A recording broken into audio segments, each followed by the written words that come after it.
கர்த்தராகிய இயேசு கிறிஸ்துவின் நாமம் மகிமைப்படுவதாக. தேவாதி தேவன் நம் மத்தியிலே பிரசன்னமாகி அவருடைய வார்த்தையை தியானிக்கிற நம்மோடு கூட அவர் நம் இருதயத்தை திறந்து பேசுவாராக. அவர் கொடுத்த வார்த்தை நமக்கு கடந்து போகும்படியாய் அவர் கிருபை பாராட்டுவாராக. வேதாகமத்திலே யோசுவாவின் புத்தகம் 1வது அதிகாரம் 6வது வசனத்தை நான் உங்களுக்காக வாசிக்கிறேன். பலங்கொண்டு திடமனதாயிரு, இந்த ஜனத்தின் பிதாக்களுக்கு நான் கொடுப்பேன் என்று ஆணையிட்ட தேசத்தை நீ இவர்களுக்கு பங்கிடுவாய். பலங்கொண்டு திடமனதாயிரு, நான் ஆணையிட்டு கொடுத்தேன் இவர்களுடைய பிதாக்களுக்கு. ஆபிரகாமுக்கு ஆணையிட்டு கொடுத்தேன், கானான் தேசத்தை தருவேன் என்று சொல்லி, புறப்படு என்று சொல்லி வர வைத்தேன். அவருடைய பிள்ளைகளுக்கு வாக்கு கொடுத்தேன், அவருடைய சந்ததிக்கு கொடுப்பேன் என்று சொன்னேன். அந்த தேசத்தை இப்பொழுது நீ இஸ்ரவேல் ஜனங்களுக்கு நீ பங்கிட போகிறாய். நீ பலம் கொண்டு திடமனதாயிரு. பெரிய ஒரு மிஷன்னு சொல்லுவோம், ஒரு பெரிய வேலையை யோசுவா முன்னாக வைத்திருக்கிறார். நூனின் குமாரனாகிய இந்த யோசுவா மோசையின் நாட்களிலே வாலிபனாக அவரோடு கூட இருந்தவன். எப்பொழுதும் ஆசரிப்பு கூடாரத்திலே வேலை செய்து ஆசரிப்பு கூடாரத்தின் வாசலிலேயே விழுந்து கிடந்தவன் என்று அவரை பற்றி எழுதப்பட்டிருக்கிறது. மோசே மரிக்கும் முன்பாக யோசுவா தேவனுடைய கட்டளைப்படி அடுத்த தலைவனாக நியமிக்கப்படுகிறார், அபிஷேகிக்கப்படுகிறார். யோசுவாவை பார்த்து ஆண்டவர் பேசுகிறார், மோசையோடு இருந்தது போல நான் உன்னோடும் கூட இருப்பேன். யோசுவாவுக்கு நன்றாக தெரியும் எப்படி அந்த ஜனம் எதிர்த்து நிற்கிற ஜனம் என்று சொல்லி தெரியும். அவனோடு இருந்தது போல நான் உன்னோடும் கூட இருப்பேன். அவனுக்கு துணை செய்தது போல, அதிசயங்களை நடப்பித்தது போல, அந்த ஜனத்தை அடக்கி வழி நடத்தி கொண்டு வந்தது போல நான் உன்னோடு கூட இருப்பேன். நீ மாத்திரம் பலங்கொண்டு திடமனதாயிரு. எப்படி பலப்பட வேண்டும்?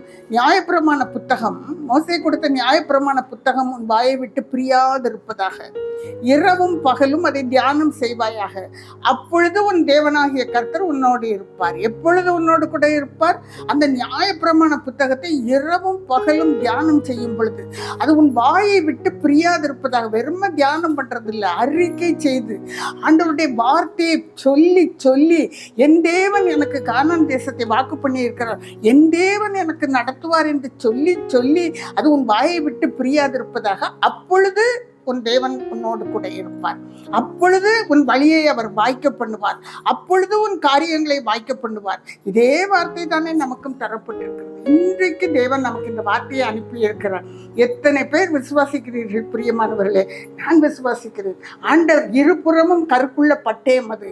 ஆண்டவர் எனக்கும் இந்த வார்த்தையை தந்திருக்கிறார். பலம் கொண்டு திடமனதாயிரு, பலம் கொண்டு திடமனதாயிரு. தேவன் உன்னோடு கூட இருக்கிறார். வார்த்தையை மாத்திரம், அவரே வார்த்தை, வார்த்தை தான் அவர், வேதம் தான் அவர். அந்த வார்த்தையை மாத்திரம் எப்பொழுதும் வாசிப்பதற்கும் தியானம் செய்வதற்கும் நீ மறந்து போகாது. இரவும் பகலும் அது உனக்கு முன்பாக இருக்கட்டும். பிரியமான தேவனுடைய பிள்ளை, இந்த வார்த்தையை கேட்டு யோசுவா தைரியத்தோடு புறப்படும்போது முதலே யோர்தான் அங்கே வெள்ளம் பெருகி ஓடிட்டு இருக்கு. என்ன செய்யறதுன்னு தெரியாம நிற்கும் பொழுது ஆண்டவர் வழி நடத்துகிறார். ஆசாரியர் உடன்படிக்கையை பெட்டியை சுமந்து கொண்டு அதுல வைக்கட்டும், கால் வைக்கட்டும் சொன்ன உடனே கீழ்ப்படிந்து காலை வைத்தவுடன் யோர்தான் 2 குவியலாக பிரிந்து நின்று விடுகிறது. இந்த பக்கம் கடல் கூடுது, அந்த பக்கம் பிரிந்து நின்று விடுகிறது. யோர்தானை கடக்கிறார்கள். எரிகோ கோட்டை முன்பாக வந்து நிற்கிறார்கள். என்ன செய்யறதுன்னு தெரியாது. ஆண்டவர் பேசுகிறார், ஸ்தோத்திரம் பண்ணுங்கள். 7 நாள் சுத்தி சுத்தி வந்து ஸ்தோத்திரம் பண்ணுங்கள். எரிகோ கோட்டை தானாக பூமிக்குள்ளே போய்விடுகிறது. ஒரு கல்ல அசைக்கல, ஒரு கையை அசைக்கல, ஒரு சின்ன வலி கிடையாது, காயம் கிடையாது. எரிகோவுக்குள்ளே பிரவேசிக்கிறார்கள். இப்படி எல்லாம் ஆண்டவர் வழி நடத்தி கொண்டிருக்கும் பொழுது ஆயிப்பட்டணத்தின் முன்பாக வருகிறார்கள். வாழ்க்கையில ஆண்டவர் பெரிய பெரிய அதிசயங்களை நமக்கு செய்வார், பெரிய பெரிய காரியங்களை நமக்கு நடத்தி தருவார். அது என்னவோ தானா நடக்கிற மாதிரி ரொம்ப சந்தோஷமா அதை கொண்டாடிட்டு இருப்போம். எல்லாரும் சேர்ந்து வீட்டுல திருமணம் நடக்கும், ஒரே கொண்டாட்டம் தான். பெரிய பெரிய காரியங்கள் நடக்கும், ஒரே சந்தோஷம்தான். அதில் எத்தனை நேரம் நாம் ஆண்டவருக்கு துதியை செலுத்தி கொண்டே இருக்கிறோம். இது தேவன் தந்தது. ஆகாரத்தை கையில் எடுக்கும் பொழுது இது தேவன் எனக்கு தராவிட்டால் நான் எப்படி சாப்பிட முடியும்? இந்த விரல் அசையலை, நான் வாய் அசையலை, நான் கை அசையலை, நான் அந்த உணவு தரப்படவில்லை என்றால் எத்தனை பேர் இன்றைக்கு பிள்ளைகள் வீட்டிலும் கூட உணவில்லாமல், நேரத்துக்கு உணவு கொடுக்கப்படாமல் எத்தனை பேர் இழிவாக நடத்தப்பட்டு கொண்டிருக்கிறார்கள். நீங்க இன்னைக்கு கையில உணவை எடுத்து சந்தோஷமாய் சாப்பிடுகிறீர்கள் என்றால் துதி தேவனுக்கு போகட்டும். சந்தோஷமா இருக்கிறோம் என்றால் அது தேவனுக்கு போகட்டும். அவங்களும் துதித்தார்கள். எல்லாம் துதித்து கொண்டிருக்கும் பொழுது கூட வாழ்க்கையில பிரச்சனைகள் வரத்தான் செய்யும், அலை அடிக்கத்தான் செய்யும், பாடுகள் இருக்கத்தான் செய்யும். எப்பவுமே அப்படியே ரோஜா மலர் படுக்கையில நம்ம நடந்து, அதுவும் விசேஷமாக தேவனை பின்பற்றுகிறவர்கள் துன்பப்பட மனதாய் இருக்க வேண்டும். அவருடைய பாடுகளின் ஐக்கியத்திலே துன்பத்தை ஏற்றுக்கொள்ள மனதாய் இருக்க வேண்டும். முறுமுறுப்பில்லாமல் ஓட மனதாய் இருக்க வேண்டும். ஆயி பட்டணத்தின் முன்பாக வந்து நின்று யுத்தத்தை நடப்புகிறார் யோசுவா. தோற்று போகிறார்கள். இஸ்ரவேலரை ஓட ஓட ஆயி பட்டணத்தார் விரட்டுகிறார்கள். முன்னும் பின்னும் வளைந்து கொண்டு விரட்டுகிறார்கள். அவ்வளவுதான். அன்றைக்கு ஓடி வந்து யோசுவா ஆண்டவருடைய சமூகத்தில் அப்படியே முகம் குப்புற விழுந்து கிடக்கிறான். முகம் குப்புற, ஏன் எனக்கு இப்படி நேரிட்டது, எங்களுக்கு ஏன் இது நேரிட்டது? ஆண்டவர் காட்டி கொடுக்கிறார். நீ ஏன் இப்படி முகம் குப்புற விழுந்து கிடக்கிற? மோசையை பார்த்து ஆண்டவர் அதான் கேட்டார். துன்பம் வரும் பொழுது பின்னால பார்வோன் நெருக்கிக்கிட்டு இருக்கிறான். மக்கள் எல்லாம் அவனை பார்த்து முறையிடுறாங்க. ஆத்திரத்துல என்ன செய்யன்னு தெரியாம மோசை ஆண்டவரை பார்த்து நான் என்ன செய்யன்னு கேட்கும் பொழுது ஆண்டவர் சொல்லுகிறார், என்ன ஏன் கேட்கிற? இவன் கையில் கோல் இருக்கிறது, சமுத்திரத்தை பார்த்து கோலை நீட்டு என்று சொல்லுகிறார். பிரியமான தேவனுடைய பிள்ளையை சமுத்திரம் 2ஆக பிளக்கிறது. வாழ்க்கையில பிரச்சனை வரும் பொழுது ஆண்டவரை பார்த்தேன், தேவனே நான் என்ன செய்ய வேண்டும், ஞானம் தாருமப்பா, எங்களுக்கு உதவி தாரும் ஆண்டவரே என்று கெஞ்சும் பொழுது ஆயி பட்டணத்திலே ஆகான் என்பவன் சால்வையையும் ஒரு வெள்ளிப்பாலத்தையும் எடுத்து ஒழித்து வைத்துக் கொண்டது நிமித்தமாக நீ தோற்று போனா என்று ஆண்டவர் காட்டி கொடுக்கிறார், பயிற்றுவிக்கிறார்.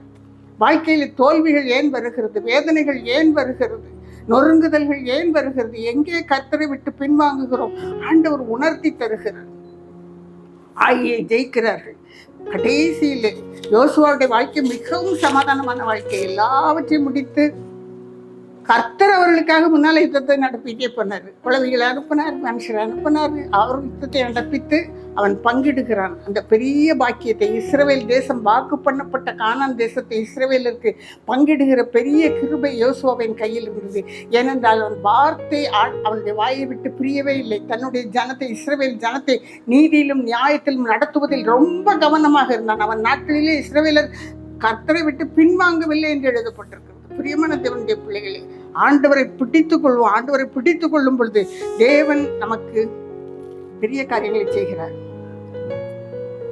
பலம் கொண்டு திட்டமனதாய், அவருடைய நீதியை நடப்பிப்பதிலே திட்டமனதாய், அவருடைய நீதியை நடப்பிப்பதிலே திட்டமனதாய் இருக்க வேண்டுமாம். 2 நாளாகமங்களின் புத்தகம் 19வது அதிகாரம் 11வது வசனத்தை வாசித்து பார்ப்போம் என்றால், யோசபாத் என்ற ராஜா, யூத ராஜா நிறைய பட்டணங்கள், அரணான பட்டணங்கள், அவை எல்லாவற்றையும் நல்லா எடுத்து கட்டி எல்லாம் பண்ணி அங்கே என்ன பண்ணான், நியாயாதிபதிகளை வைத்து அவங்க கிட்ட ஒன்று சொன்னா, என்ன சொன்னான்னா, கர்த்தருடைய நீதியை நிறைவேற்றுவதிலே கவனமாயிருங்கள், பலம் கொண்டு திட்டமனதாயிருங்கள், இங்க எங்க அசையக்கூடாது, நீதியை புரட்டி போடக்கூடாது. பிரியமான தேவனுடைய பிள்ளைய வேலை செய்கிற ஸ்தலத்திலே தேவையில்லாத கையெழுத்துகள் வேண்டாம், தேவையில்லாத காரியங்களிலே உடன்பட வேண்டாம், கையை மற்றவர்களோடு சேர்ந்து நீட்ட வேண்டாம்.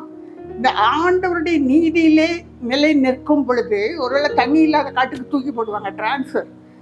சார் திரும்ப வர்றதுக்கு கிடைக்குமா அப்படின்னு கேட்டால், ஆமாம் கைபர் கனவா ஒன்று போட்டுட்டு தான் அவங்கள கொண்டு வரணும்னு சொல்லுவாங்க. பிரியமான தேவனுடைய பிள்ளையை ஆண்டவர் கொண்டு வருவார், ஆண்டவர் கொண்டு வருவார். தேவனை நம்பினவர்கள் ஒருபோதும் வெட்கப்பட்டு போனதில்லை. அந்த டிரான்ஸ்ஃபர் ஒருவரும் உதவி செய்யாமல், ஒரு காரியமும் கொடுக்காமல் அந்த டிரான்ஸ்ஃபர் திரும்ப கிடைக்கும். எங்களுடைய வாழ்க்கையில நடந்தபடினாலே நான் தைரியமாக சொல்கிறேன் என்று சாட்சி. தேவையில்லாத காரியங்களில் உடன்படவே வேண்டாம், தேவனுடைய நீதிக்கு விரோதமாக நடக்கவே வேண்டாம். திடம் மனதோடு சாத்ராக் மேஷாக் ஆபேத்நேகோ என்ன செஞ்சாங்க, நாட்டப்பட்ட சிலையை வணங்கலைன்னா சூளையில போடுவேன்னு அங்கே சூளை ரெடியாக்கப்பட்டு 7 மடங்கு சூடாக்கப்பட்டிருக்கிறது. அவ்வளோ வணங்கலன்னு ஒன்று அவ்வளோ கோவம் வந்து 7 மடங்கு சூடாக்குனாங்க. இவங்கள தூக்கிட்டு போனவங்க மேலெல்லாம் நெருப்பு பற்றி கொண்டது. அந்த சூளையிலே தேவன் அவர்களோடு இறங்கி உலாவினார்.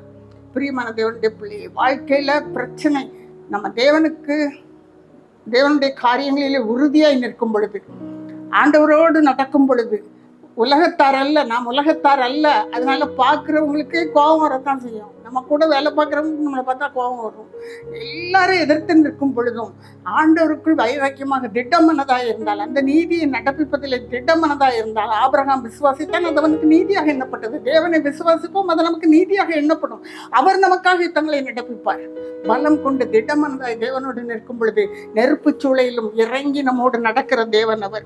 சங்கீதங்களின் புத்தகம் 31வது சங்கீதம் 24வது வசனத்திலே சொல்லப்பட்டிருக்கிறது, கர்த்தருக்கு காத்திரு, அவர் உன் இருதயத்தை திடப்படுத்துவார், உன் இருதயத்தை திடப்படுத்துவார். அவருக்கே காத்திரு. தேவனுக்கு காத்திருக்கும் பொழுது பொறுமையாய், வாழ்க்கையில பிரச்சனை வரும் பொழுது, வேதனை வரும் பொழுது சத்தம் போடாம, எதிர்த்து பேசாம, கத்தாம, முறுமுறுக்காம, எங்க இருக்கிறார் தேவன் கேட்காம, தேவதூஷணம் பேசாமல், ஆண்டவருக்கு கீழ்ப்படிந்து காத்திருக்கும் பொழுது, வையப்படும் பொழுது பதில் பேசாமல், பயமுறுத்தாமல், அவருக்காக காத்திருக்கும் பொழுது அவர் நம்முடைய மனதை திடப்படுத்துவார். பிரியமானவர்களை, கர்த்தருக்கே காத்திரு. எஸ்தர் ராஜாத்தியை நம்ம பார்க்குறோம். உனக்கு ராஜ மேன்மை கொடுக்கப்பட்டதே இதுக்காகத்தான் இருக்கும். யூதக்குள்ள அழியாம காத்துக்கிட வேண்டியது உன்னுடைய வேலை என்று மொர்தெகாய் கரத்தை நீட்டுகிறார். நீ ராஜா முன்னால போய் செத்தா என்னன்னு கேட்கிறாரு. பிரியமான தேவனுடைய பிள்ளை, அவ்வளவு பிரச்சனை, மரண பயம், அதன் மத்தியிலே ஆண்டவர் அந்த சிறு பெண்ணுக்கு ஞானம் கொடுக்கிறார். நானும் உபவாசிக்கிறேன், நீங்களும் உபவாசிங்க, 3 நாள் உபவாசிப்போம். கர்த்தர் பதில் கொடுக்கிறார். ராஜாவின் கண்களிலே தயை கிடைத்து பொற்செங்கோல் நீட்டப்படுகிறது. யூத குலம் காப்பாற்றப்படுகிறது. கர்த்தருக்கு காத்திரு, கர்த்தருக்கு காத்திரு. அவங்க உபவாசத்தோட காத்திருந்தாங்க. பதில் அங்கிருந்து கடந்து வருகிறது. ராஜாவின் இருதயத்தை ஆண்டவர் அசைச்சு ரெடியாக்கி வச்சுட்டார். வஸ்தியை தூக்கி எறிஞ்சிட்டாரு. இப்ப எஸ்தரை தூக்கி எரியல, செங்கோலை நீட்டுகிறார். பிரியமான தேவனுடைய பிள்ளை, ஆண்டவருடைய செங்கோல் நமக்கு நீட்டப்படும். உபவாசத்தோடு, கண்ணீரோடு, தேவனை எவ்வளவு பயத்தோடு தேட முடியுமோ, எவ்வளவு சத்தத்தோடு தேட முடியுமோ, எவ்வளவு திடம் மனதோடு காத்திருக்க முடியுமோ, கர்த்தருக்கு காத்திருக்கிறவர்கள் கழுகை போல செட்டை அடித்து கிளம்புவார்கள் என்று எழுதப்பட்டிருக்கிறது. என்ன செட்டையா? 139 சங்கீதம் 9வது வசனத்தை வாசித்து பாருங்கள். விடியற் காலத்து செட்டைகளை எடுத்துக்கொண்டு சமுத்திரத்தின் கடையாந்திரம் மட்டும் நீ பறந்து போ. விடியற் காலத்து செட்டை அதிகாலையில எழும்பி ஆண்டவரே என்று முடியல, ஒன்றும் முடியலன்னா கூட ஒரு 10 நிமிஷமாவது ஆண்டவரே எப்படியாவது பிள்ளைகளை ரட்சியமாப்பா, பிள்ளைகளை அபிஷேகம் ஆண்டவரே, பேர பிள்ளைகளை தொட்டு ஆண்டவரே, கர்த்தாவே குடும்பத்தை பூரணப்படுத்துங்கப்பா, கர்த்தருடைய வழியிலே எங்களுடைய சந்ததியின் நடக்கட்டும் ஆண்டவரே, உங்களுடைய ஊழியத்தை செய்ய பலன் தாங்க ஆண்டவரே, யாருக்காவது சொல்லுவதற்கு பலன் தாங்க ஆண்டவரே என்று திட்டம் மனதோடு ஆண்டவருடைய ஊழியத்தை பற்றி, ஆண்டவருடைய காரியங்களை பற்றி, குடும்பத்தின் பரிசுத்தத்தை பற்றி திட்டம் மனதோடு ஜெபிக்கும் பொழுது கர்த்தர் நமக்கு பதில் கொடுப்பார். கர்த்தர் கட்டாயமாக செய்து கொடுப்பார். அவர் திட்டம் மனதோடு ஆண்டவர் நமக்காக சிலுவை சுமந்து கொண்டவர். திட்டம் மனதோடு புஸ்தக சுருளில் எழுதப்பட்டிருக்கிறபடி செய்யவே நான் வந்தேன் என்று சொல்லி தன்னை திட்டப்படுத்தி கொண்டு வந்தவர். கெத்செமனே தோட்டத்திலே உள்ளம் அசைந்திருக்கும். மரணம் அந்த ஆத்துமாவை நொறுக்கிற்று. இந்த பாத்திரம் என்னை விட்டு நீங்க கூடுமானால் நீங்கட்டும் என்று நமக்கு முன்மாதிரியாக ஆண்டவர் மொழிந்தார். ஆனாலும் தூதர்கள் தோன்றி அவரை பலப்படுத்தினார்கள். மறுரூப மலையிலே மோசையும் எலியாவும் நடக்க போகிற காரியங்களை குறித்து பேசி அவரை பலப்படுத்தினார்கள். அதுபோல நம்மையும் தேவன் தூதர்களை அனுப்பி பலப்படுத்துவார். தூதர்கள் இறங்குவார்கள். நம்முடைய ஜெப வேளையிலே தூதர்கள் இறங்குவார்கள். நல்ல ஐக்கியத்தோடு சேர்ந்து ஜெபியுங்கள். பரிசுத்த ஆவியானவரோடு இணைந்து ஜெபியுங்கள். தூதர்கள் மத்தியில் இறங்குவார்கள். வானம் திறக்கும் கட்டாயமாக. கர்த்தர் நம்முடைய சத்தத்திற்கு செவி கொடுப்பார். திட்டம் மனதோடு வாழ்க்கையை நடத்துவதற்கு, ஒழுங்காக நடத்துவதற்கு ஆண்டவர் பலன் செய்வார். சிலுவையை சுமந்தவர், தன்னுடைய இரத்தத்தை நமக்காகவே சிந்தினவர். அந்த இரத்தத்தினால் நம்மை கழுவி பரிசுத்தப்படுத்தி தன்னுடைய பிள்ளை என்று அபிஷேகத்தினால் முத்திரை போட்டிருக்கிறவர் நம்மை கைவிடப் போவதில்லை. கர்த்தருக்கே காத்திரு, பலம் கொண்டு திடம் மனதாயிரு. உன்னுடைய வாழ்க்கை கட்டாயமாக ஆசீர்வதிக்கப்படும்.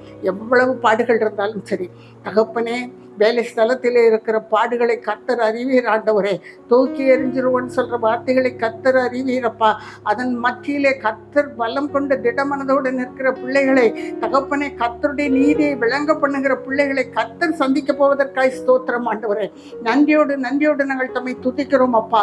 நன்றியோடு துதிக்கிறோம் ஆண்டவரே. நெருக்கப்பட்டாலும் தகப்பனே அப்பா, திட்டமனதோடு ஆண்டவருக்கே காத்திருக்கு கர்த்தர் கொடுத்திருக்கிற கிருபைகளுக்காக நன்றியோடு தம்மை துதிக்கிறோம். எல்லாரும் பாடுகள் வந்து வேதனையிலே கத்தும் பொழுது, கதறும் பொழுது, கப்பல் சயத்திலே இருக்கும் பொழுது, தகப்பனே, பவுல் சொன்னது போல திடம் மனதாயிருங்கள், ஒருவரும் அழிந்து போவதில்லை என்று கர்த்தருடைய சத்தத்தை கேட்டு சொன்னாரே, அதுபோல் அந்த குடும்பத்திற்குள்ளாய் தகப்பனே, சகோதரனும் சகோதரியும் இணைந்து ஜெபிக்கும் பொழுது, ஒரு மனதோடு ஜெபிக்கும் பொழுது, என் கர்த்தர் தகப்பனை பிரச்சனைகளுக்கு முடிவு கட்ட போவதற்காய் ஸ்தோத்திரம் ஆண்டவரே. ஒரு மனதின் ஆவியை குடும்பத்திற்குள்ளாய் கட்டளையிட வேண்டும் என்று ஜெபிக்கிறோம். பலம் கொண்டு திடமனதாய் உம்மை பார்த்து கூப்பிட குடும்பத்திற்கு ஒரு மனதின் ஆவியை கர்த்தர் கட்டளையிட வேண்டும் என்று ஜெபிக்கிறேன் ஆண்டவரே. பிரச்சனைகளை கர்த்தர் சந்திக்க போவதற்காய் ஸ்தோத்திரம். உம்முடைய வல்லமுள்ள கரத்துக்களை என்னை கேட்கிற ஒவ்வொரு குடும்பத்தையும், ஒவ்வொரு சகோதரனையும், ஒவ்வொரு சகோதரியும் ஒப்புக் கொடுக்கிறேன். கர்த்தர் பிரச்சனைகளை மேற்போட்டுக் கொள்வீர்கள் செய்ய போவதற்காய் ஸ்தோத்திரம். ஆசீர்வதியும். இயேசுவின் நாமத்தில் ஜெபிக்கிற நல்ல பிதாவே. ஆமென், ஆமென்.